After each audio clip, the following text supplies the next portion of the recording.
Good morning. Welcome to the Edge Transformation Session. I'm Gary Hahn, longtime network architect with PDS. Solution architect Phil Jorgensen also assisted with developing this presentation. He and I are available to answer any chat questions, so feel free to post them in chat as we go here. So we know that many organizations are going to a hybrid workforce, some remote, some in the office. So we want to ensure we're covering the office network edge at vConnect too. With only the short breakout session, there's no time for much depth. So we just want to seed some thoughts of how some of the latest innovations can help transform the edge in your network. First thing I want to focus on is innovations in Wi-Fi. And we'll start with talking about the 6 GHz expansion with WiFi6E. So Wi-Fi 6 has been out for a little while, but now the FCC has allocated 59 new channels or over a gig of spectrum in the 6 GHz band. And the way that's going to work is it's really just going to be an extension of the 5 gig band. So I don't think you're going to really see much configuration that is called 6 GHz. It'll probably just still be called 5. And there'll just be more channels. So it's not necessarily an additional radio. It's just an extension of the current radio. So originally, you can see how big of an impact there's going to be here, because originally there were only 3 non-overlapping channels with 2.4 gig, which means every 4th access point would start to reuse frequency space and make that channel very inefficient in small geographical areas. The addition of the 5 gig band in the mid-2000s or so, that helped quite a bit.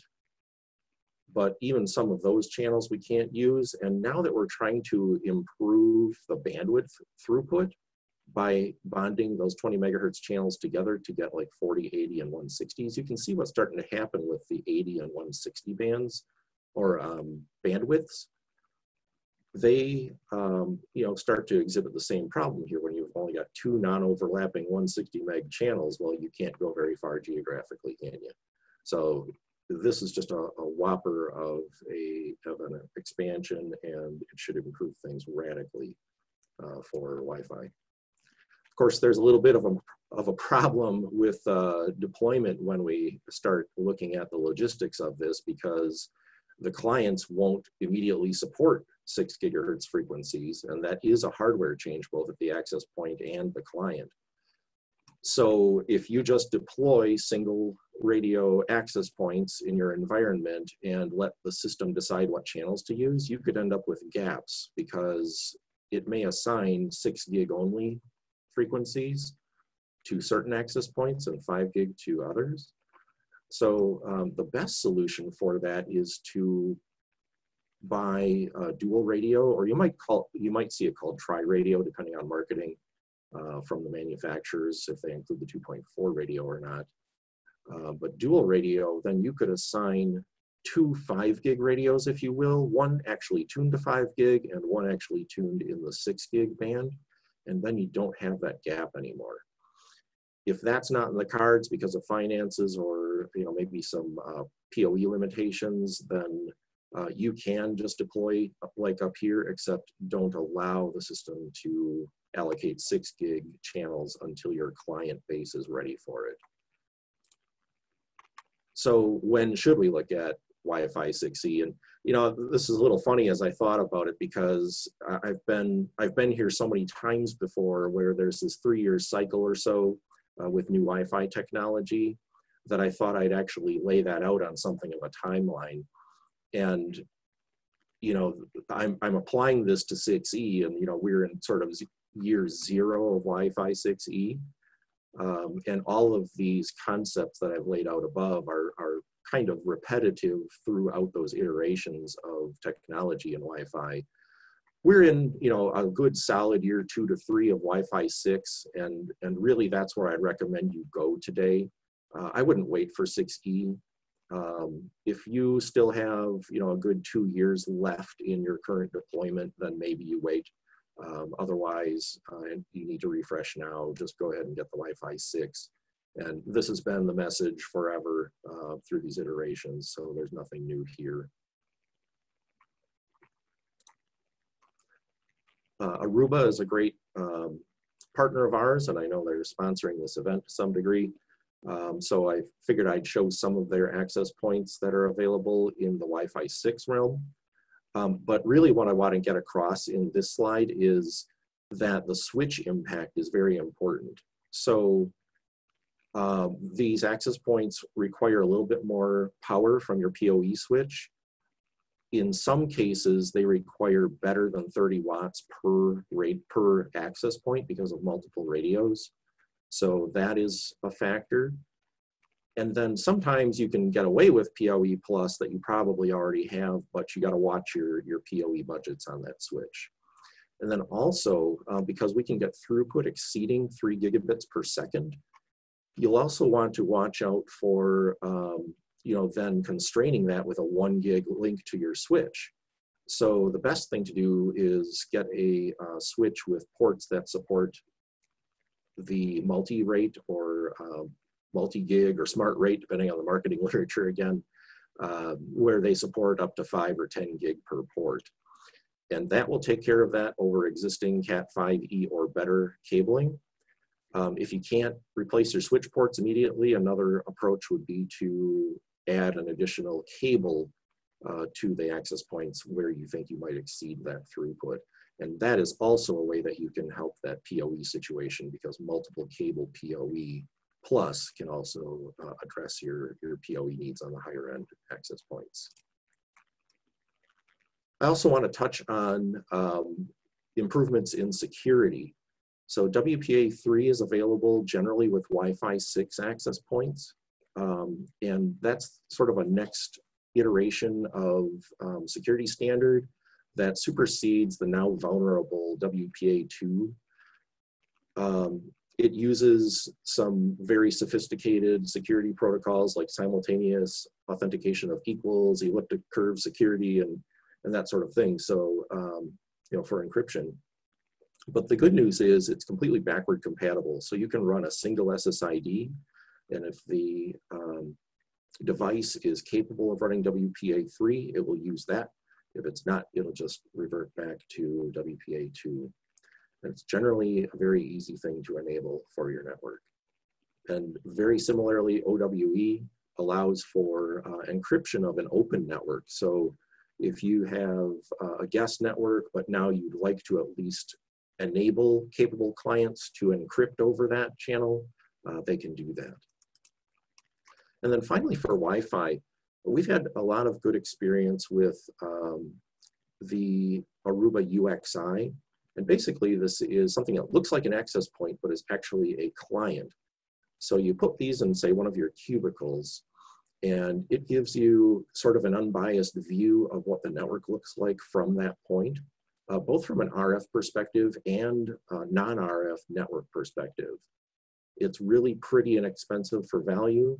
It has a very nice cloud portal that you can see some of the screenshots there below. And not only will it give you an idea of what the RF environment looks like in any given point, it will actually keep trying to connect to your network over and over. It'll do a DHCP request, the DNS request. It'll even look at external or internal websites and even test voice for you. And if it sees a problem with that, it's going to alert you. And then that allows you to use this to actually troubleshoot as well. You can even do over-the-air packet captures, which has turned out to really be successful for us. We actually helped in a K-8 school recently where there was a problem with the firmware on the access points they were running, and there was, that yielded an RF problem that did show up in the UXI. And then separately at the same place, we noticed that their DNS lookup times were horrible. And basically all they did is reboot that server, and that resolved itself temporarily until they could get a new server. So that has been great for us. So moving on to another aspect of innovation in networking lately, management and automation. So it kind of used to be that advanced network management wasn't really even for absolutely everybody. There's a little bit of administrative overhead. And automation also, really was something you saw in larger enterprises. But today we're finding that with the ease of use that's come up with these systems, that really it is trickling down into the mid-level customers. And we're having great success with this. So if you think of an example of, you get a new switch into your environment, you need to deploy it to a closet. You're going to rack it up, kind of remember the basic standard global configurations you need to put in there, or even copy and paste over from an existing system. Well, now we can easily get better consistency, more reliable and timely event monitoring, and even choose to let the cloud run the management securely. So one of the things that we can do is have hierarchical configuration. So those things that are global in your configurations, like say your NTP servers or your AAA servers, things that don't change from switch to switch. You can configure just those parameters into their own configlet, call it a global configlet, and then have other hierarchies, maybe by building, maybe by city, geography, maybe by function. And then, of course, individual port settings you may want to do, or certain types of port settings you may want to do only on a per switch basis. And then all of those get aggregated together in the appropriate places to provide a full configuration. Then you deploy that configuration. And before you do that, the system is going to show you what it's going to change, what's currently running versus what is proposed. So you get to review as more of a flat file view what is going to change when you deploy this configuration. And what we're looking at right here is the Arista Cloud Vision interface. And you'll see later that Aruba also has something that's similar. So once you've got those configurates all tied together and you have a deployment task you'd like to send out, you can chain deployment tasks. You can make multiple configurations, you can schedule them, you can do certain types of checks in between them before you proceed. And you can also have some change management capability where a manager or a peer has to review your settings, your proposed settings before you actually implement them. So very handy, and that results in that great consistent and consistent deployment.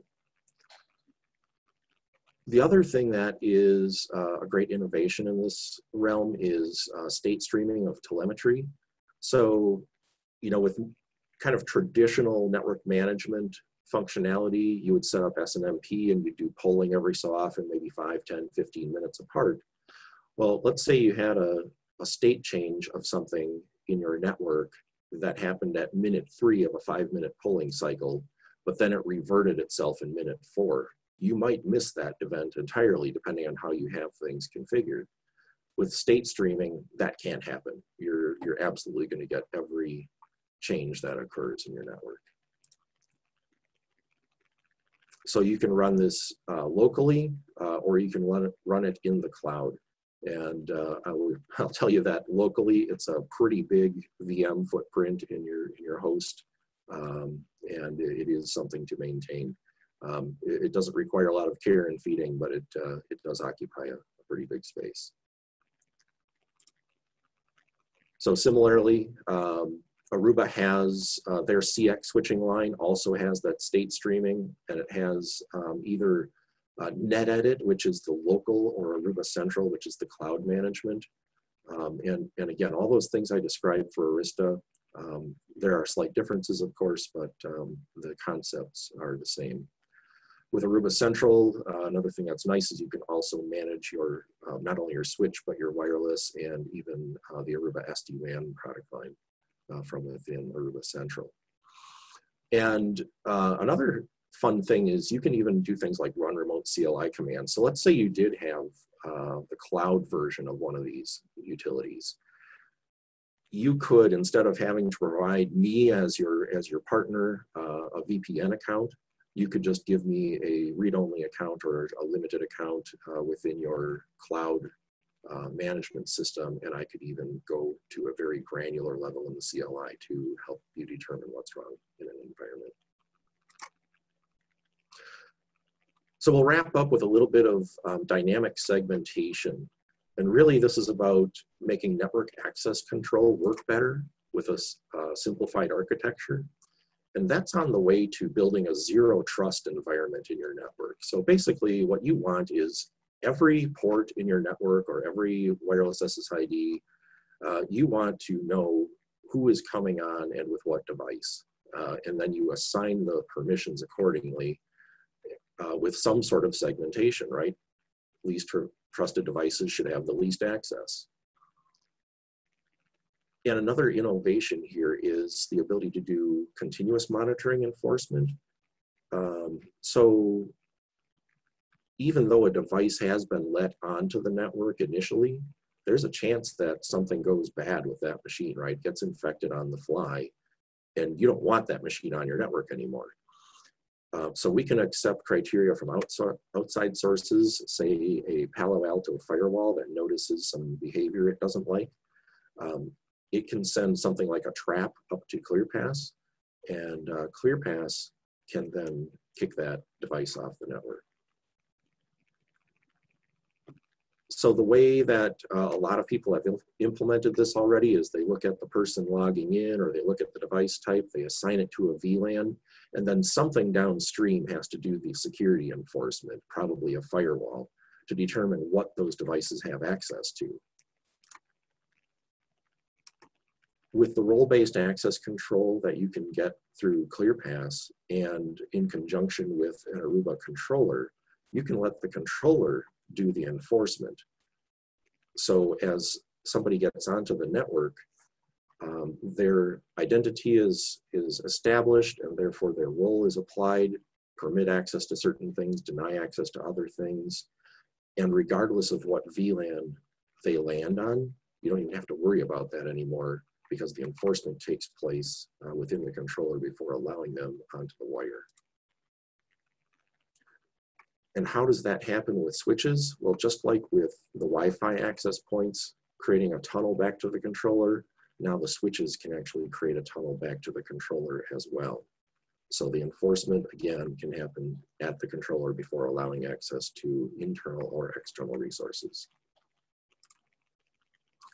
That happens through device profiling for the device side of it. We can use information that comes from DHCP, HTTP in some cases, or we can even SNMP poll the device and figure out what kind of device it is. So in cases where user doesn't give you the entire story about what a role should be assigned, you can use those aspects to determine what to do with that device. Similarly, we can check other resources. We interoperate with lots of different products, and MDM is one of the key ones to see if that device is a trusted, owned, or bring your own device, and then we can assign a role accordingly. And as I mentioned before, we can have these other external security products send alerts to ClearPass so that users can be de-authenticated for remediation if needed. So, thank you for your attention. I know I whipped through a lot of information here. Hopefully you got a little bit out of it.